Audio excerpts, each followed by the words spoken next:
Hello and welcome to a Talmud Israeli production. Today we'll review the highlights of this week's course of Daf Yomi study, Masechet Sandhedrin, pages 5 through 11. Hey 3 at Aleph. 5.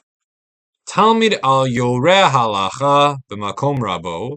A disciple should not issue a halachic ruling in the vicinity of his teacher, ela im kain, unless Rochmeno shalosh parsot. There is at least a distance of 3 parsangs between them, a distance of a few miles, 6 miles, something like that. Why should the student not issue a ruling when he's in close proximity to the teacher? It's disrespectful, it's one-upping the teacher as though I know and we don't need to turn to you. Moreover, there's also the embarrassment factor. What if you get it wrong in the close proximity of your rabbi and you made a mistake? So, deference and good respect say, defer the question off to the teacher. Don't issue the ruling when they're nearby. Vav. So the Talmud says that if a judge makes a mistake in a Dvar Mishnah, something that's explicitly stated in a Mishnah, the ruling is overturned. It's choser. We undo it as like it never happened. However, if they make a mistake in Shikol Hadat, which is a judging of opinions, a judgment call, and they get it wrong, they have to pay out of pocket. So, Hechi Dami Shikol Hadat. What's an example of an error which is a matter of opinion? Amrav Papa. So Rav Papa explaining to Entrei Tanoi Tramoroi. For example, if there's a dispute among Tanoim or a dispute among Amoraim, they contradict each other. Litmar halacha lo kamav lo kamar. And the law was never decided like this opinion or that opinion. The law was still sort of floating in the air, so to speak. However, the general consensus among the later authorities was to follow one of these two schools of thought, even though it was never officially codified. And this judge followed the other opinion, not the one that was the consensus. That's an example of making an error in a judgment call, where you got to pay out of pocket. Zayin. Darash bar kapara. Menaha milta damra banan badin. From where can we find a scriptural source for the rabbinic dictum of B'turim badin? Be deliberate in judgment. Go slow to render a judgment. Don't be quick to do it. Dichtiv, as it says in the Torah, you should not go on steps. So when you go on steps, you're racing to the end zone, to the destination. And the juxtaposed verse is these are the statutes. So when you're issuing a ruling concerning the statutes of the Torah, don't be racing to get to the conclusion, but rather take your time to think the matter over carefully and then render a conclusion. Chet 8. Rabbi Yossi bar Yehuda Omer. Chaver eno tzarich hatra. A chaver, a learned person who's among the religious elite. Now, bear in mind, in ancient times, most people fell into one of two categories. Either they were a chaver, they were among the religious elite who were learned, and there was the amaretz, the unwashed masses, the people of the land, who were not religiously knowledgeable and were not especially observant. So a chaver, according to this opinion, does not require any warning in order for them to be punished for their transgressions. Why? Because the only purpose served by giving a warning, having the witnesses tell the would-be transgressor, if you do this, you will get such and such a punishment, was in order to distinguish between things that were done deliberately wrong and things that were done inadvertently wrong. But the chaver who knows everything, knows right and wrong, doesn't need that warning. However, the rabbis say, no, even a chaver requires a warning. 9. Tet. Adam karov etzel atzmo. A man is related to himself.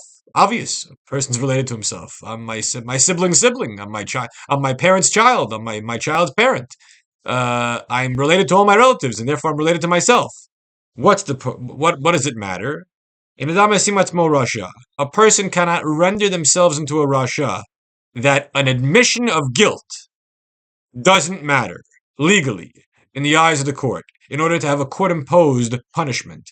Because just as a relative couldn't testify about you, you're your own relative, you can't testify about yourself. And so an admission of guilt does not result in court-imposed punishment. Yud. 10. Mishum Rabbi Yishmael Amru, Makot Be'asim Shalosha. So there's a dispute in the Mishnah whether or not corporal punishment, lashes, requires a court of 3 to impose it or a court of 23 to impose it. Now, a court of 23 is a small Sanhedrin. That's required for death penalty cases according to all authorities. So why is it that Rabbi Shmuel says you need 23? My time with Rabbi Shmuel, what's his reason? So Rava explained, Malkut, corporal punishment, b'makom mita omedet, is in lieu of death. That corporal punishment is a poor man's substitute for capital punishment. As Rashi explains, Kevan de avar al azaras boro, since you violated the warnings issued by your creator, by God, Reulamut, he should have died. And only out of the goodness of the heart of God, we dumb down the punishment to corporal punishment as opposed to capital. But because it's in one same genre, that's why it's necessary to have a large court, a court of 23 judges. Okay, Yud Aleph. 11. Masev Rabban Gamliel. There was an incident involving Rabban Gamliel who said, Ashkimli Shival Aliyah, have 7 guys waiting for me to do the intercalation of the year, the decision by the authorities of Judaism whether to add a 13th month to the year, make it a leap year, Ibur Shana. So it's done in a very secret meeting in the attic of the Nasi's office. And Hishkim Matzah, he got there and he found 8 people. And he said, whoever wasn't invited, leave. Amad Shmuel HaKatan. So Shmuel HaKatan, Samuel the Little, got up and left. V'lo Shmuel HaKatan, but the truth is he was not the one who wasn't invited. He was among the 7 who were invited. But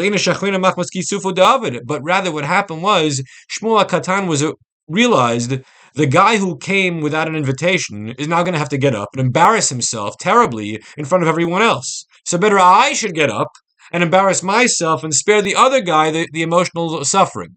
And so he did. A real chesed, an act of kindness. This story is a very fascinating story because it's consistent with another idea about Shmuel HaKatan, where it shows his sensitivity to people and to the idea of humanity. His mantra was, when your enemy goes down, do not rejoice, do not laugh. That Shmuel HaKatan was sensitive to human suffering, even if it's not your best friend.